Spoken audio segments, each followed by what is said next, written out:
فتویٰ لکھنے کے لیے اور فتویٰ دینے کے لیے جو 8واں اصول یہاں ذکر کیا گیا ہے وہ طبقات مسائل کا ہے۔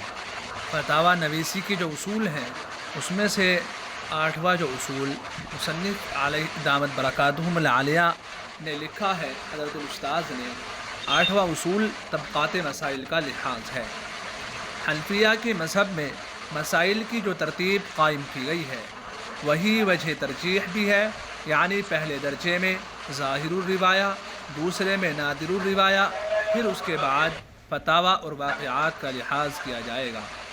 اور تعارض کی شکل میں طبقہ اعلیٰ کو ترجیح ہوگی، الا یہ کہ مشائخ نے کسی اور روایت پر فتویٰ دینے کی صلاحیت کی ہو۔ جن کے مائک کھلے ہوئے ہیں وہ اپنے مائک بند کریں۔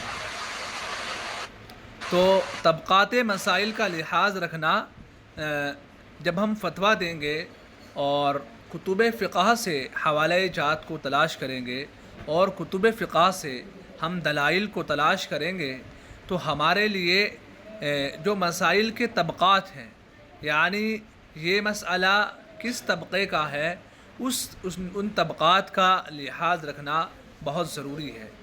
حنفیہ کے یہاں مذاہب کی جو ترتیب ہے، طبقات کی جو ترتیب ہے حنفیہ کے یہاں، وہ پہلے درجے کا اور پہلے طبقے کے جو مسائل ہیں وہ مسائل ہیں جو ظاہر الروایہ میں موجود ہوں۔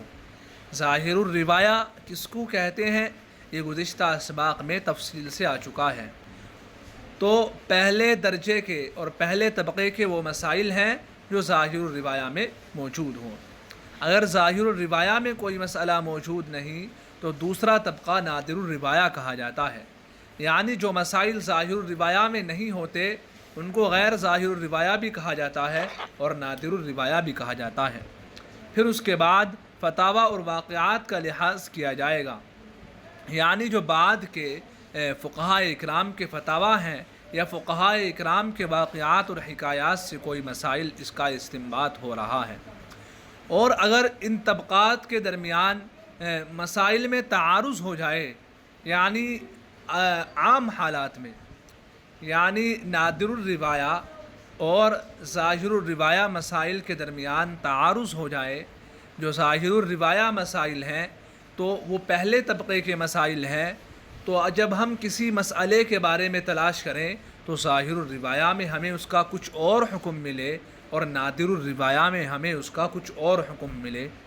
اور وہاں کوئی مذہب کے علماء یعنی فقہاء احناف میں سے کسی کی کوئی صراحت اس مسئلے کے بارے میں موجود نہیں ہے، کیونکہ جہاں صراحت موجود ہو اس کے بارے میں تو پہلے بتایا جا چکا ہے کہ اگر صراحت موجود ہے تو ظاہر الروایہ کے ساتھ جائیں گے، اور اگر صراحت غیر ظاہر الروایہ کے ساتھ موجود ہے تو پھر غیر ظاہر الروایہ پر ہی عمل کریں گے۔ لیکن جہاں کوئی صراحت موجود نہ ہو اور مسائل کے درمیان ظاہر الروایہ اور نادر الروایہ کے درمیان تعارض ہو جائے، یا پھر جو ہے جو بعد کے فقہاء اکرام کے فتاویٰ ہیں ان کے درمیان اور ظاہر الروایہ میں جو موجود ہے اس کے درمیان تعارض ہو جائے، تو پہلے طبقے کو اختیار کرنے کا حکم مفتی کو دیا جاتا ہے اور وہ پہلے طبقے سے فتویٰ دے گا، یعنی ظاہر الروایہ سے ہی فتویٰ دے گا، الا یہ کہ مشائخ نے کسی اور روایت پر فتویٰ دینے کی صراحت کر دی ہو۔ یہ وہی ہے جس کو مذہب کے علماء کی صراحت سے تعبیر کیا گیا ہے،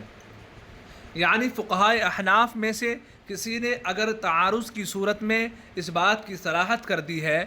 کتب فقہ کے اندر ہی کہ وہو الاصح کے ذریعے کہ نادر الروایہ کے ساتھ وہو الاصح کا قول لگا دیا، یا وہ بھی یفتہ کا قول نادر الروایہ کے ساتھ آ گیا، تو پھر مشائخ کے قول کی طرف ہی جائیں گے۔ فقہاء احناف نے جس قول کو اختیار کیا ہے اسی قول پر فتویٰ دیا جائے گا، لیکن اگر اطلاق ہے اور کسی قول کی تقیید نہیں کی گئی ہے اور کسی مشائخ اور کسی فقہاء احناف میں سے کسی کا کوئی قول وہاں موجود نہیں ہے، تو پھر اس وقت جو ہے ظاہر الروایہ کا حکم دیا جاتا ہے، اور مفتی کے لیے ضروری ہے جب وہ مسائل تلاش کرے اور وہاں اطلاق پائے تو ظاہر الروایہ مسائل پر ہی فتویٰ دے۔ طبقات مسائل کو اس باب میں کہہ لیجئے اس اصول کے اندر تفصیل سے بیان کر رہے ہیں۔ مسائل حنفیہ کے 3 طبقات ہیں۔ امام ابو حنیفہ رحمہ اللہ اور تمام حنفیہ کہ جو مسائل ہیں ان کے کل 3 طبقات ہیں. 3 طبقات کے اندر حنفیہ کے مسائل کو منقسم کیا گیا ہے. پہلا طبقہ ظاہر الروایہ کا ہے اور اسی طبقے کو روایت الاصول بھی کہا جاتا ہے. اس کا اطلاق ان مسائل پر ہوتا ہے جو حضرت امام محمد رحمۃ اللہ علیہ کی کتب ستہ یعنی مبسوط، زیادات، جامع صغیر، جامع کبیر، سیر صغیر، سیر کبیر میں سے حضرت امام ابو حنیفہ رحمہ اللہ، حضرت امام ابو یوسف رحمہ اللہ اور دیگر اصحاب مذہب سے نقل کیے گئے ہیں. یہ درجہ مسائل سب سے اعلیٰ اور اقویٰ ہے اور اس کی سند مذہب میں مشہور و معروف ہے. تو پہلا طبقہ احناف کے یہاں مسائل کا ظاہر الروایہ ہے. میں نے جو ہے پہلے بھی بتایا تھا آپ حضرات کو کہ ظاہر الروایہ جو ہے کس کو کہا جاتا ہے. اب جو ہے مصنف دامت برکاتہم العالیہ نے یہاں تفصیل سے بیان کر دیا کہ ظاہر الروایہ ان کتابوں کو کہا جاتا، ان مسائل کو کہا جاتا ہے جو حضرت امام محمد رحمۃ اللہ علیہ کی کتب ستہ کے اندر موجود ہوں. امام ابو حنیفہ رحمۃ اللہ علیہ کی فقہ و فتاویٰ کے متعلق بے شمار تصانیف ہیں، لیکن 6 کتب ستہ ایسی ہیں جن کی سند اور بہت معروف ہے اور جو ظاہر الروایہ کا درجہ جن کو قرار دیا گیا ہے.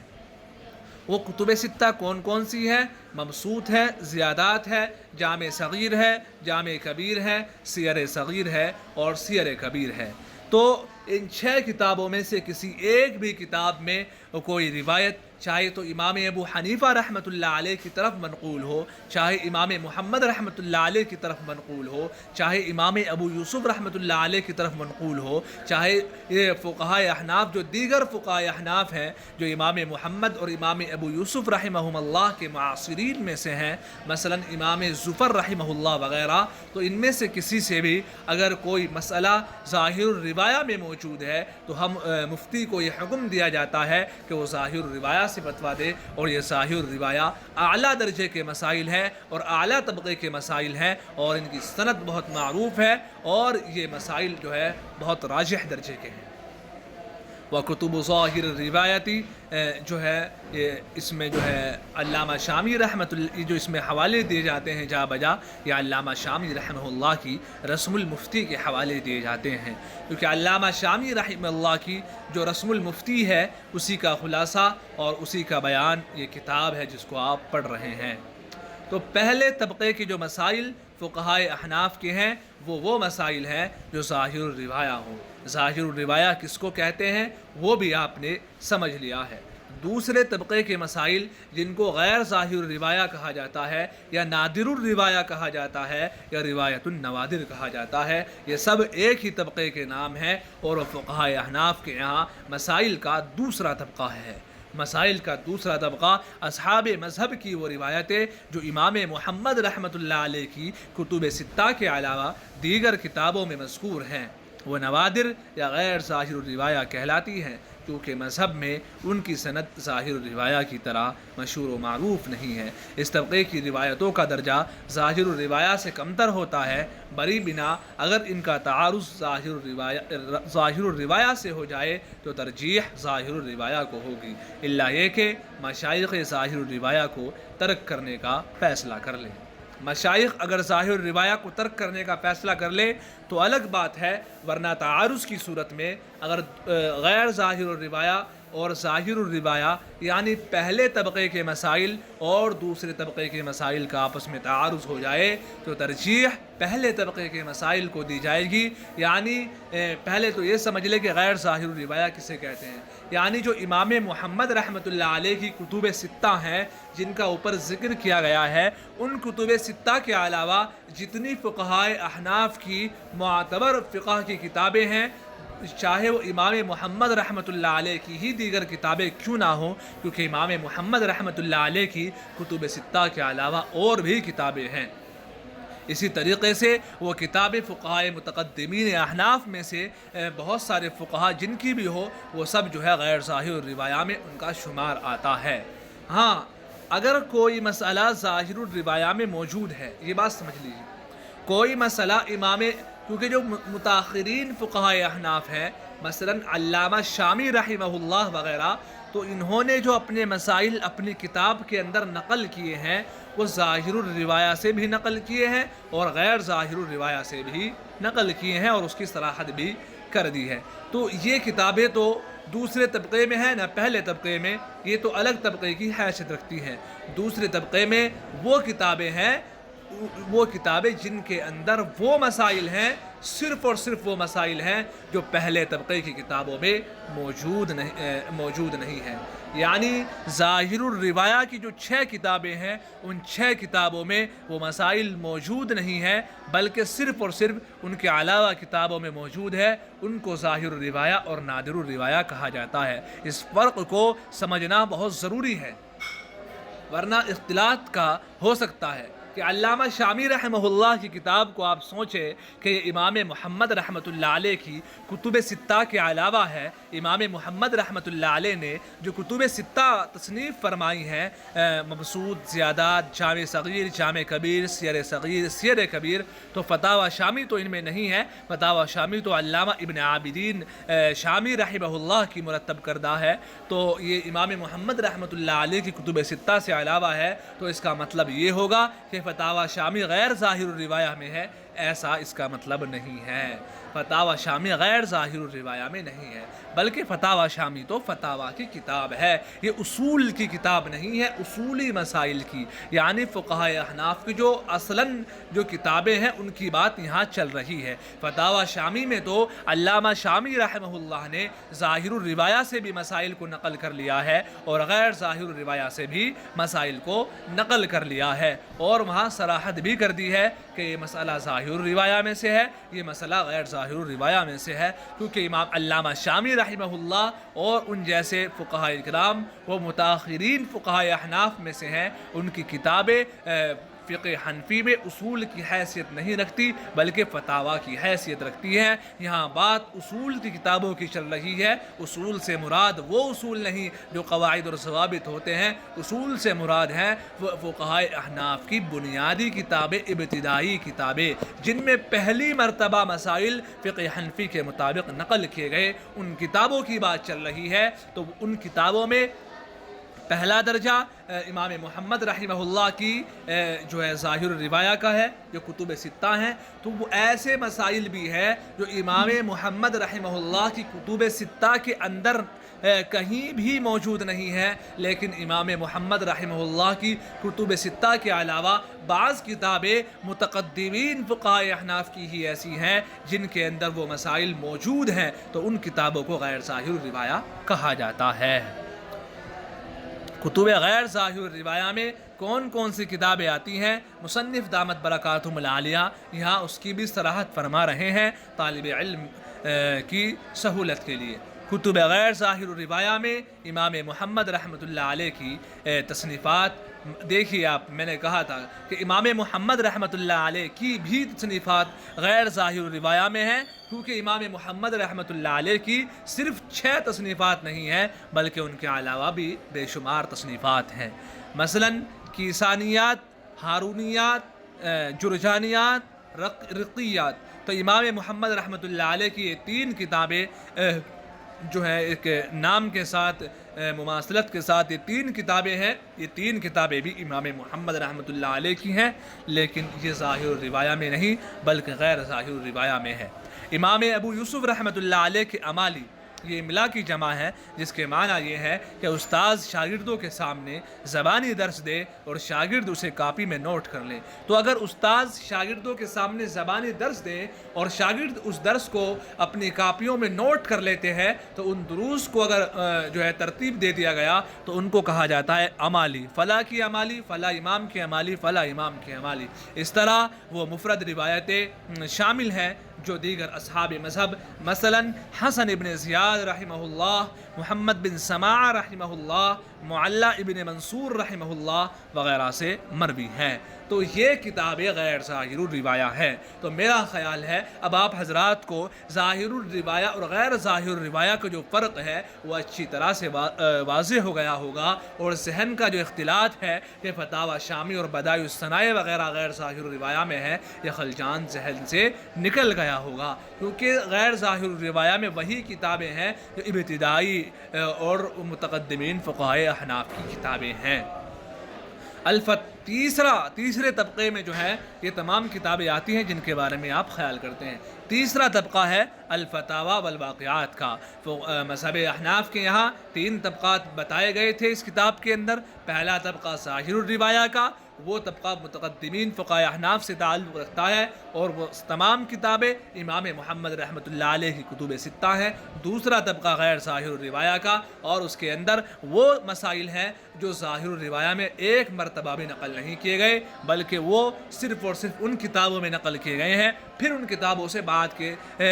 فقہائے اعظام نے اپنی کتابوں اور فتاوی میں نقل کیے ہیں۔ وہ دوسرا طبقہ ہے، اس کو غیر ظاہر الروایہ اور نوادر الروایہ کہا جاتا ہے۔ تیسرا طبقہ ہے وہ مسائل جن کے متعلق ظاہر الروایہ اور نادر الروایہ میں متقدمین اہل مذہب سے کوئی حکم شرعی منقول نہ ہو، اور بعد کے مشائخ و مفتیان نے مجتہدین کے اصول کی روشنی میں ان کا استنباط و استخراج کیا ہو، ایسے مسائل کو اصطلاح میں فتاوی و واقعات سے تعبیر کیا جاتا ہے۔ ان مشائخ میں حضرات صاحبین رحمہ اللہ کے بلا واسطہ شاگرد مثلاً عصام ابن ابو یوسف ابو عصمہ رحمہ اللہ، محمد بن سماع رحمہ اللہ، ابراہیم ابن رستم المروزی رحمہ اللہ، موسیٰ ابن سلیمان، ابو سلیمان الجوزجانی رحمہ اللہ، ابو حفص البخاری رحمہ اللہ، اسی طرح اہل مذہب کے شاگردوں کے شاگرد مثلاً محمد بن سلمہ البلخی رحمہ اللہ، محمد ابن مقاتل الرازی،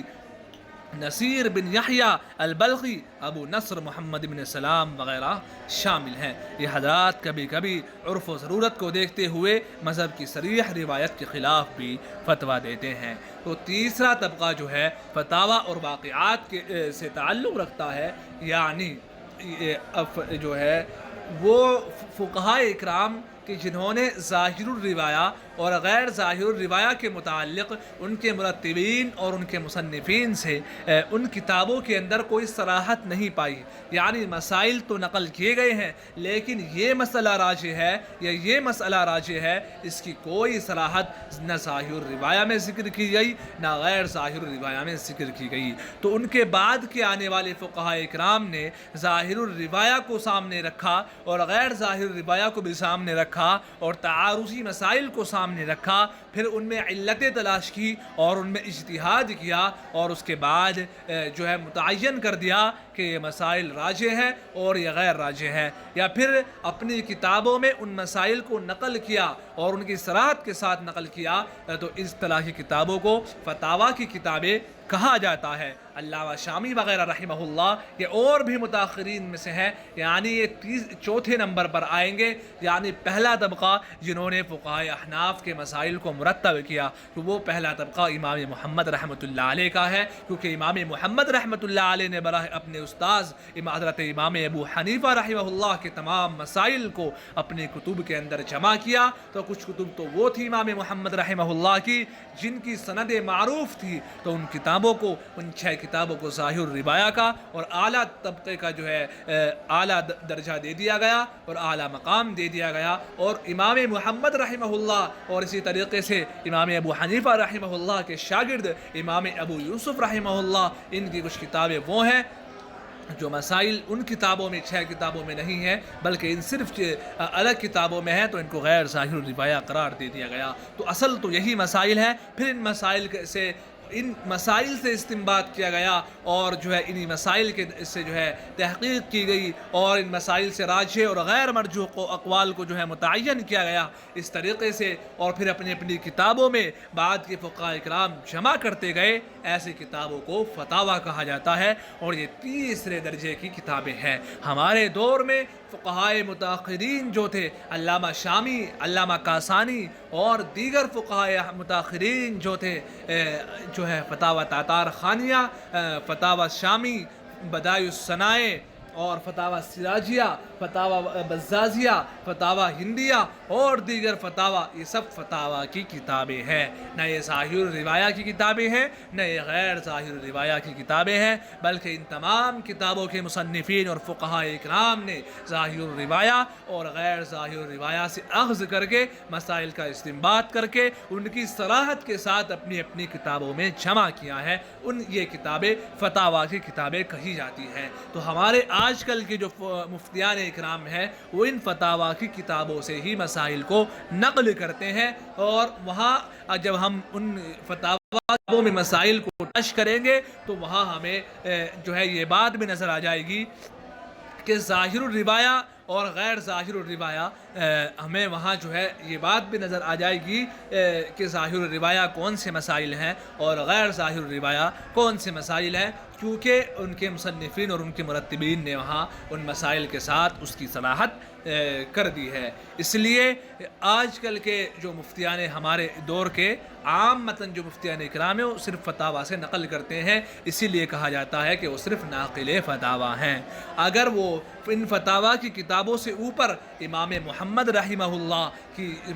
ظاہر الروایہ یعنی اور غیر ظاہر الروایہ سے مسائل کا استنباط اور استخراج کرنے کی ان کے اندر صلاحیت پیدا ہو جائے اور وہ ان کتابوں سے مسائل کا استنباط اور استخراج کرنے لگے، تب ان کو فقیہ کہا جائے گا، مجتہد اس وقت بھی نہیں کہا جائے گا۔ مجتہد تو جب کہا جاتا ہے جب اس سے اور اوپر اٹھ کر قرآن کریم اور احادیث کے سے مسائل کے استنباط اور استخراج کی صلاحیت پیدا ہو جائے، اور وہ صلاحیت علم فقہ میں لمبے دراز عرصے تک علم فقہ کے اندر اپنے آپ کو لگائے رکھنا، علم فقہ آپ کو اپنا اوڑھنا بچھونا بنا لینا، علم فقہ کی کتابوں کا مطالعہ کرنا، ماہر اساتذہ سے مشورہ لینا، وقت کے فقہاء اکرام، وقت کے مفتیان اعظام کی نگرانی میں مسائل کا استنباط اور استخراج کرنا، جب ایک لمبا زمانہ گزرے گا اور پھر اگر اللہ تبارک و تعالیٰ توفیق دیں گے تو پھر جو ہے وہ لوگ جو ہے فقہاء اکرام کی فہرست میں شمار کیے جائیں گے۔ اب آپ یہاں اس بات سے اندازہ لگائیے کہ ہمارے وقت کے جو مفتیان اکرام ہیں وہ مسائل کو کہاں سے نقل کرتے ہیں، یا تو مسائل اردو فتاوی سے، سب سے نیچے کا درجہ اردو فتاوی سے نقل کرتے ہیں۔ میں یہ نہیں کہتا کہ اردو فتاوی غیر معتبر ہیں، بلکہ ہمارے اکابر کے فتاوی ہیں، لیکن اردو فتاوی سے جو اوپر ہیں عربی فتاوی وہ فقہائے احناف کے فتاوی ہیں، اور وہ جو ہے کسی جو ہے فرقے اور مذہب کے اعتبار سے تقسیم نہیں کیے گئے ہیں۔ تو سب سے بہتر یہ ہے کہ جب بھی ہم مسائل کا استنباط اور استخراج کریں تو عربی فتاوی کے ذریعے کریں، عربی فتاوی کے ذریعے ہم مسائل کا استنباط اور استخراج کریں۔ آج کا سبق یہیں تک رہنے دیں۔ السلام علیکم ورحمۃ اللہ۔